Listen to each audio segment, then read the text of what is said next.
Grand angle consacré ce soir à la Tunisie. 12 ans après le départ de Ben Ali, le président Kais Saïed est-il en train de mettre fin à la période démocratique tunisienne? La Tunisie bascule-t-elle dans ce qu'on pourrait appeler un populisme autoritaire? Avec nous pour en parler, Nadia Chaban, bienvenue. Soyez la bienvenue sur TV5 Monde. Vous avez été députée de l'Assemblée constituante en Tunisie après la révolution donc, de 2011 et le départ de Ben Ali. Vous restez très active, on peut le dire comme ça, dans la société civile tunisienne. Atem Nafti, bienvenue à vous. Vous êtes chercheur, essayiste, auteur de Tunisie vers un populisme autoritaire. C'est aux éditions Rive Neuve. La première question, elle est pour vous, Atem Nafti. L'arrestation de Rached Ghannouchi, chef de file historique du mouvement conservateur, du mouvement islamiste Ennahda, met-elle fin, marque-t-elle la fin de la parenthèse démocratique tunisienne? Disons que c'est un épisode supplémentaire. C'est un épisode supplémentaire dans la vague de répression qu'il y a. Rappelons qu'il y a des personnes qui sont des opposants politiques aussi qui sont arrêtés depuis février maintenant. En tout, il y a des blogueurs qui sont arrêtés, des personnes lambda dont on n'entend pas parler. On parle même, des associations avancent le chiffre de 70 personnes détenues pour des raisons politiques depuis le coup d'État du 25 juillet 2021.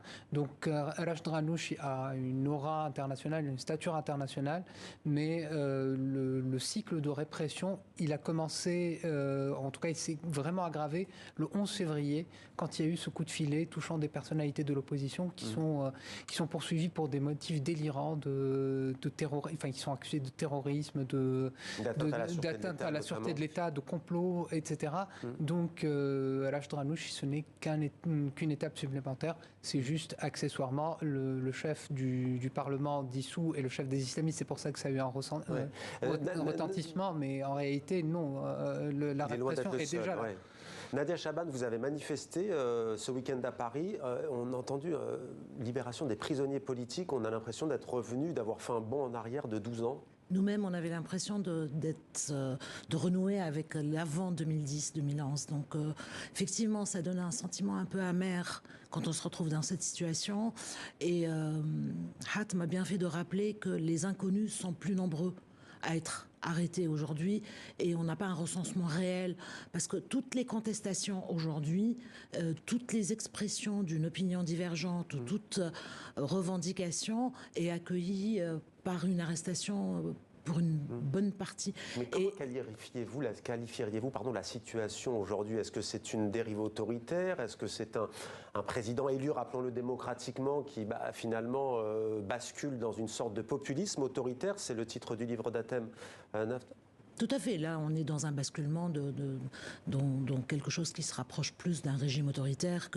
En tout cas, il a les pleins pouvoirs et il n'y a aucune place pour aucun corps intermédiaire. Il n'y a aucun échange, aucune consultation, aucune concertation.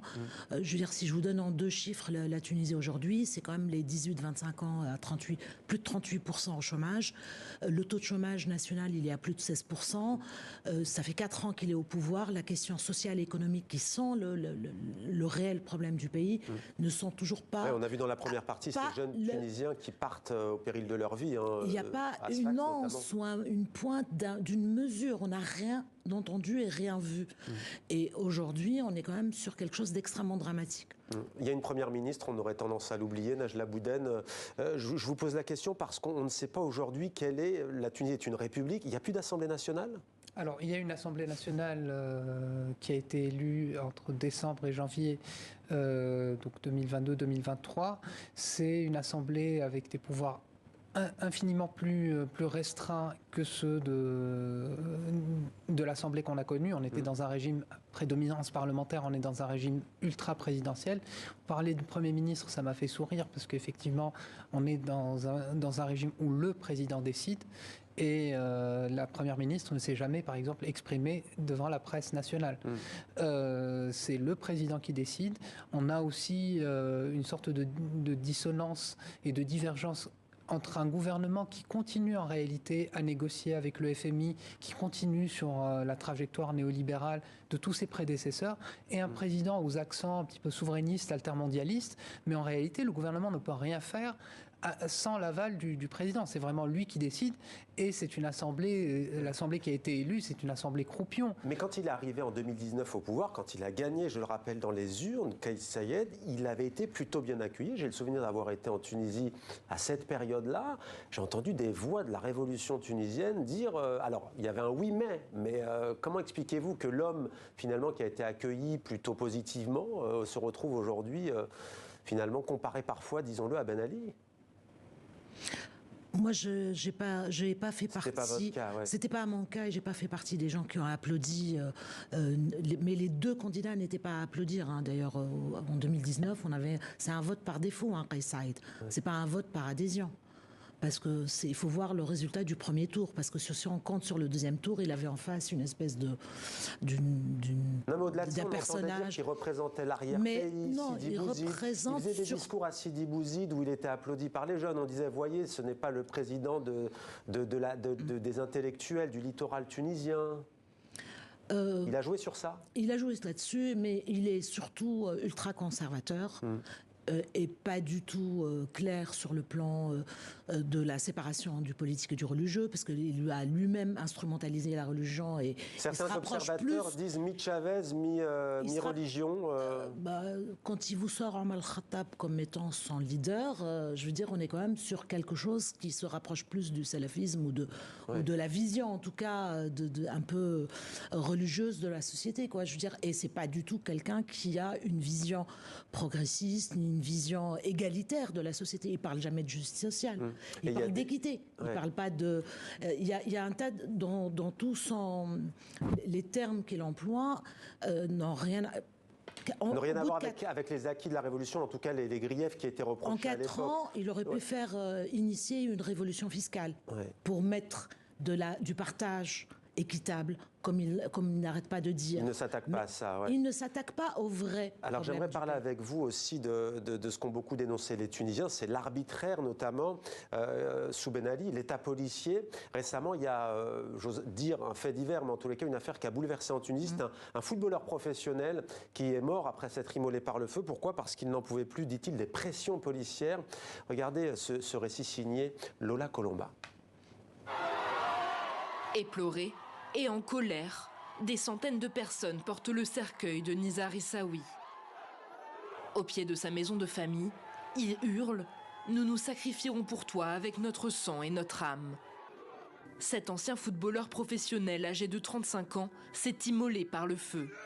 Dans une vidéo tournée devant le district de police de Hafouz, au centre du pays, il s'insurge contre les forces de l'ordre avant de mettre le feu à ses vêtements.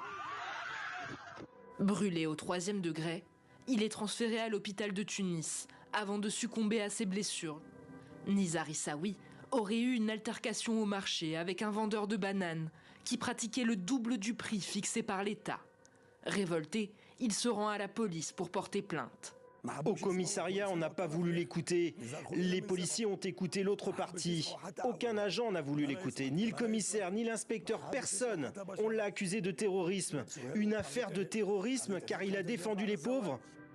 Dans un message posté sur Facebook peu avant son suicide, le footballeur écrit « Je n'ai plus d'énergie. Que l'État policier sache que ma peine sera exécutée ce jour. » Son geste de désespoir rappelle celui de Mohamed Bouazizi, ce vendeur ambulant qui s'était immolé fin 2010. L'épisode déclencheur de la révolution tunisienne qui mit fin au règne du président Ben Ali. Des heurts ont éclaté à Hafouz. Les policiers ont tiré des gaz lacrymogènes pour disperser les manifestants. Nadia Chaban, une réaction? Que nous dit cette affaire? Que nous dit cette affaire? Que la police continue à jouir de l'impunité la plus totale et qu'on est de plus en plus, le pouvoir s'appuie de plus en plus sur la police pour réprimer de toutes les manières et que rien que sur le mois de février, il y a eu 17 tentatives ou 17 suicides. Donc on est quand même sur quelque chose, il y a une grande souffrance dans le pays. Vous avez pointé tous les deux la responsabilité du président Kais Saied. Quid de la classe politique? On parlait d'Ennahda notamment, mais des partis aussi progressistes, libéraux. Qu'est-ce qui a échoué s'il y avait une erreur ce soir à donner? Pour essayer de comprendre pourquoi Kais Saied reste populaire, il ne fait que capitaliser sur les échecs ou ce qui est perçu comme tel de l'après-révolution. La révolution a pris tout le monde de court. Il y a eu des tentatives de mise en place d'un système démocratique, d'une transition démocratique. Il y a eu beaucoup de problèmes, il y a eu de la politique aérienne, mais il y a eu aussi beaucoup de bâtis.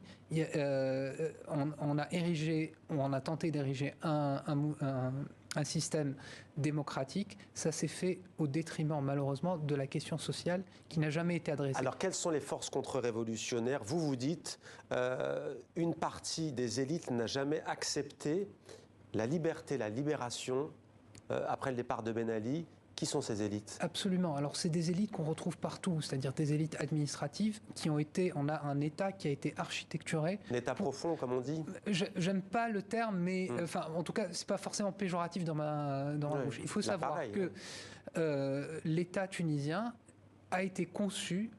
même avant la colonisation, a toujours été conçu pour obéir à un régime assez vertical. C'était le bey, puis l'administration coloniale, puis l'État unique. Et donc, il y a une tradition dans l'administration que, voilà, il y a une unité de commandement. Ceci a été changé, c'est-à-dire qu'on a essayé de changer les choses en disant que maintenant, si on veut éviter la dictature, il faut qu'il y ait du collectif. On a tenté de mettre ça en place pendant 10 ans, donc en décentralisant, en limitant les pouvoirs du président, en sortant quelques prérogatives carrément du gouvernement, comme par exemple l'organisation des élections, la lutte contre la corruption. On a essayé de faire quelque chose de moderne. Le problème, c'est que, ça a été mal fait, ou en tout cas pas très bien fait, et Kais Saïed a capitalisé sur ça. Et il y avait effectivement des personnes au sein de l'administration, au sein même de la classe politique, qui étaient résistants à cela. Qui résistaient à ça et qui, en réalité, utilisent aujourd'hui Kais Saïed, des personnes de l'ancien régime. Aujourd'hui, la première force parlementaire, ce sont des personnes issues de l'ancien régime. Je veux juste finir avec ça, ce qui est assez paradoxal. Vous avez parlé tout à l'heure de la Révolution. Oui, lui pense porter les valeurs de la Révolution, mais en réalité, l'ancien régime a compris qu'avec le 25 juillet, ils ont trouvé un moyen de restaurer l'ordre, et c'est ce qui se passe. C'est le retour en force du régime policier, c'est l'ultra-centralisation de la décision, et une partie de l'ancien régime, aujourd'hui, est aux avant-postes, autour de Kais Saïed. Merci beaucoup Hatem Nafti, et merci à vous Nadia Chaban d'être venue ce soir nous donner des clés de réflexion donc, sur la situation politique en Tunisie, 12 ans, un peu plus de 12 ans maintenant après la Révolution.